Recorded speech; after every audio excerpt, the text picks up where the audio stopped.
Welcome to Kailash கரிவெட். எல்லோரும் நல்லா இருக்கீங்களா? இன்றைக்கி நான் வந்து நல்ல ஒரு ஹெல்த்தியான ரெசிபியுமா வந்திருக்கேன். அது என்னென்னா, நாம் இன்றைக்கி ராகி வச்சு தான் பண்ண போகிறோம். கேழ்வரகு வச்சு. கேழ்வரகுல நாம் ஆப்பம் பண்ணியிருக்கிறோம், தோசை, இட்லி, அதே மாதிரி அடை தோசை இதெல்லாமே பண்ணியிருக்கிறோம். ஆனால் இந்த சப்பாத்தி வந்து ரொம்ப அருமையாக இருக்கும், நல்லா சாஃப்டாக இருக்கும் சாப்பிட்றதுக்கு. கேழ்வரகு வந்து நிறைய சத்துள்ளது, அயன் நிறைய இருக்குது, வைட்டமின் D3, அதே மாதிரி குளுட்டன் ஃப்ரீயானது. என்ன வச்சு பார்க்கும்போது நம்ம ராகி அடிக்கடி நம்ம எடுத்துக்கிறது ரொம்ப நல்லது. ஓகே, அப்போ இந்த சாஃப்டான சப்பாத்தி எப்படி பண்ணுறதுங்கிறது பார்க்குறேன். கரெக்டாக நீங்கள் இந்த வீடியோ பார்த்துட்டு ட்ரை பண்ணி பாருங்கள். எப்போவுமே நம்ம வந்து தோசை, இட்லி, இந்த மாதிரி புட்டு பண்ணுவோம். இந்த மாதிரிலாம் பண்ணி சாப்பிட்றத விட கொஞ்சம் மாற்றமாக நாம் வந்து கொஞ்சம் வித்தியாசமாக கேழ்வரகு சப்பாத்தி பண்ணி சாப்பிட்லாம். கேழ்வரகு மாவில் பூரி பண்ணலாம், இடியாப்பம் பண்ணலாம். இடியாப்பத்தோட வீடியோ வந்து நான் நெக்ஸ்ட் வீக் போடலான்னு இருக்கேன். ஓகே, அப்போ கட்டாயம் பாருங்கள். வாங்க அது எப்படி பண்ணுறதுங்கிறது பார்க்கலாம். அப்போ நாம் இன்றைக்கி அந்த ராகி சப்பாத்தி பண்ணுறதுக்காக 1 கப்பு ராகி ஃப்ளோர் எடுத்துருக்கிறேன். இது வந்து நான் கடையிலேருந்து வாங்கின மாவு தான். இல்லை நம்ம வீட்லேயும் நம்ம வந்து கேழ்வரகு வாங்கி கழுகி காய வச்சு மில்லில் கொடுத்து பொடிச்சு அப்படியும் வச்சுக்கலாம். அதுவும் நல்லா தான் இருக்கும். அப்படியும் நான் பண்ணுவேன். அதுவும் ரொம்ப நாள் கெட்டு போகாமல் அப்படியே இருக்கும். இப்போ வந்து இதை வச்சு நாம் சப்பாத்தி பண்ணலாம். அதுக்காக நான் வந்து பேன் வச்சுருக்கிறேன். இதில் வந்து 1 கப்பு தண்ணி சேர்க்குறேன்.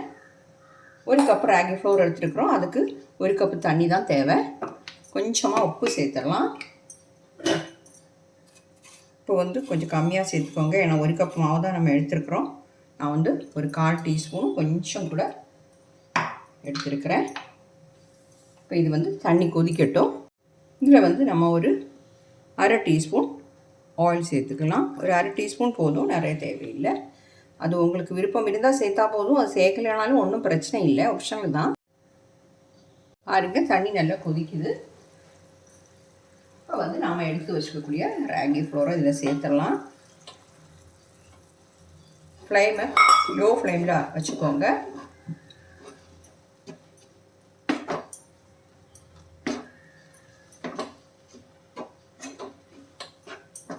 கொஞ்சம் கிளறி விட்டோன்னா, ஒரு 1/2 நிமிஷம் கிளறினோன்னா ஃப்ளேம் ஆஃப் பண்ணிடலாம்.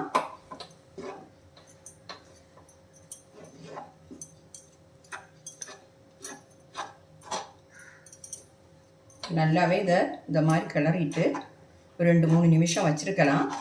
இந்த சூடு வந்து கொஞ்சம் போகணும். சூடு போனால் தான் நாம் வந்து கொஞ்சம் மாவு பிசைய முடியும். ரொம்ப சூடு போகணும்னு இல்லை, கொஞ்சமாக சின்ன சூடாக இருந்தால் ஒன்றும் பிரச்சனை இல்லை, இருக்கட்டும். ஒரு 3 நிமிஷம் இந்த மாதிரி வச்சுக்கோங்க, அவ்வளோதான். பாருங்கள், 2-3 நிமிஷம் ஆயிடுச்சு. நம்ம வந்து அந்த மாவு வந்து கொஞ்சம் சூடு இருக்குது, ஒன்றும் பிரச்சனை இல்லை. இந்த மாதிரி பக்கத்தில் ஒரு பவுலில் தண்ணி வச்சுட்டு தண்ணியில் கையை எப்படி பண்ணிவிட்டு இதை மாவை பிசைஞ்சிட வேண்டியதுதான். இடையில கை இப்படி ஒட்டுன்னு தோணும்போது நீங்கள் வந்து தண்ணியில் இப்படி கையை முக்கிக்கோங்க. நல்லாவே பிசைஞ்சிடலாம் இந்த மாதிரி. பாருங்கள், இந்த மாதிரி பிசைஞ்சிட்டேன். ஆனால் நல்லா சாஃப்ட் ஆகிற வரைக்கும் நாம் இதை பிசைஞ்சிடலாம். இல்லைன்னா நம்ம சப்பாத்தி பண்ணும்போது விரிசலாக வந்துடும். நல்லா பிசைஞ்சிப்போம். பாருங்கள், இதில் வந்து கொஞ்சமாக நெய் சேர்த்துடலாம். 1 டீஸ்பூன் தான் எடுத்துருக்கிறேன். சேர்த்துட்டு நல்லா பிசைஞ்சிடலாம்.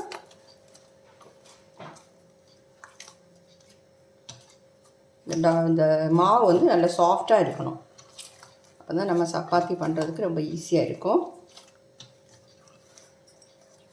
இதை நல்லா பிசைஞ்சாச்சு. நம்ம மாவா இந்த பால்ஸாக ஊட்டிடலாம். பாருங்க, இந்த மாதிரி பண்ணிடலாம். பாருங்க, அதெல்லாம் இந்த மாதிரி பண்ணப்போ ஒரு 6 சப்பாத்தி கிடச்சிருக்குது. இனி சப்பாத்தி பண்ணிட வேண்டியதுதான். இப்போ நம்ம ஒரு பவுல் எடுத்து வச்சுட்டு கொஞ்சம் ராகி மாவு தான் நான் வந்து இந்த மாதிரி ஸ்ப்ரெட் பண்ணி கொடுக்குறேன். இந்த சப்பாத்தி நீங்கள் பரப்பும்போது ரொம்ப தின்னாக பரப்பணும்னு நினைக்க வேண்டாம், கொஞ்சம் திக்காக இருக்கட்டும், ஒன்றும் பிரச்சனை இல்லை, ரொம்ப சாஃப்டாக இருக்கும். உங்களுக்கு இப்படி பரப்பும்போது நல்ல ரவுண்ட் ஷேப்பாக வராதுன்னா நீங்கள் வந்து ஏதாவது ஒரு மூடி வச்சு எப்போவுமே நம்ம சப்பாத்தி எல்லாம் பண்ணும்போது அதுக்கு ஷேப் பண்ணுவோமே அந்த மாதிரி பண்ணிக்கோங்க. பார்த்திங்களா எவ்வளோ அருமையாக பரப்ப முடியுது, விரிசல் எதுவும் இல்லாமல். பாருங்கள், இந்த மாதிரி நான் பரப்பிட்டேன். இது வந்து உங்களுக்கு எக்ஸஸாக நிறைய மாவில் இருந்துன்னா இப்படி மாவை தட்டிக்கோங்க. கொஞ்சம் திக்காக இருக்கட்டும். ரொம்ப தின்னாக நம்ம சாதாரணமாக கோதுமை மாவில் பரப்புற மாதிரி அந்த மாதிரி நீங்கள் நினைக்க வேண்டாம். இது வந்து அதை விட நல்ல சாஃப்டாக இருக்கும். இந்த சப்பாத்தி பண்ணிடலாம். இப்போ நல்ல கல் வந்து சூடாகிடுச்சு.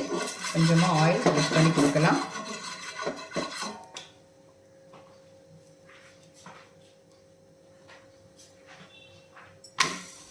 பண்ணிட வேண்டியது தான். நான் சொன்ன மாதிரி உங்களுக்கு சைடெல்லாம் கரெக்டாக வரணுன்னா நீங்கள் வந்து அந்த மூடி வச்சு கரெக்டாக பண்ணிக்கோங்க. இப்படி போட்டு 2-3 செகண்ட் இப்படி போட்டுட்டு நம்ம வந்து திருப்பி போட்டுடலாம். பாருங்கள், இப்படி பஃபியாக வருது பார்த்தீங்களா? நம்ம ராகி சப்பாத்தி அவ்வளோ சாஃப்டாக இருக்கும்.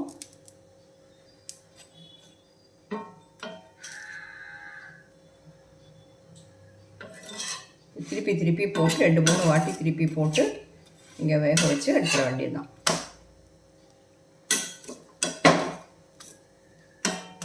நல்ல சாஃப்டாக இருக்கும்.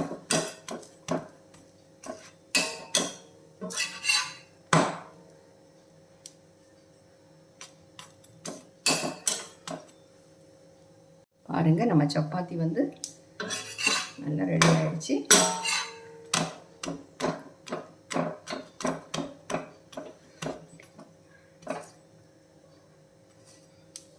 நம்ம வந்து இப்போ மாற்றிடலாம். அடுத்தது நான் இந்த மாதிரியே பண்ணிடுறேன். உங்களுக்கு இதில் வந்து ஆயிலோ நெய்யோ ஏதோ சேர்க்கணுன்னா நீங்கள் சேர்த்துக்கலாம். நம்ம வந்து இப்போ அதெல்லாம் ஒன்றுமே சேர்க்கலை. இந்த பால் வந்து பரப்பதுக்கு உங்களுக்கு கஷ்டமாக இருந்தது, ஃப்ளோவாக வரலைன்னா நீங்கள் கையில் எடுத்துகிட்டு இந்த மாதிரி நல்லா ப்ரெஸ் பண்ணி அழுத்தி இந்த மாதிரி ஒட்டிக்கோங்க. அதுக்கப்புறம் நீங்கள் பரப்புனீங்கன்னா இன்னும் கொஞ்சம் ஈஸியாக இருக்கும்.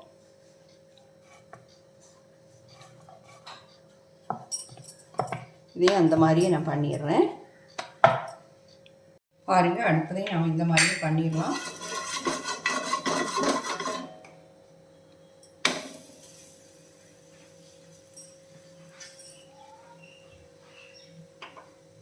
ஃப்ளேமை வந்து கூட்டியே வச்சுக்கோங்க. கல் வந்து நல்ல சூடாகட்டும். அதுக்கப்புறம் தான் இதை போடணும். அப்போ தான் சீக்கிரமாக நம்மளுக்கு வந்து ரெடி ஆகிடும். ஒரு 3 செகண்ட் இந்த மாதிரி போட்டுட்டு அதுக்கப்புறம் நம்ம திருப்பி போட்டுடலாம்.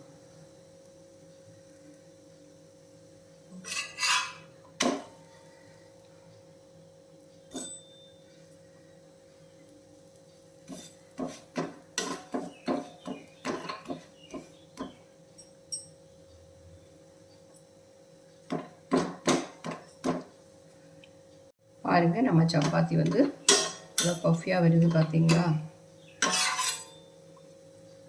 அவ்வளோ சாஃப்டாகவும் இருக்கும்.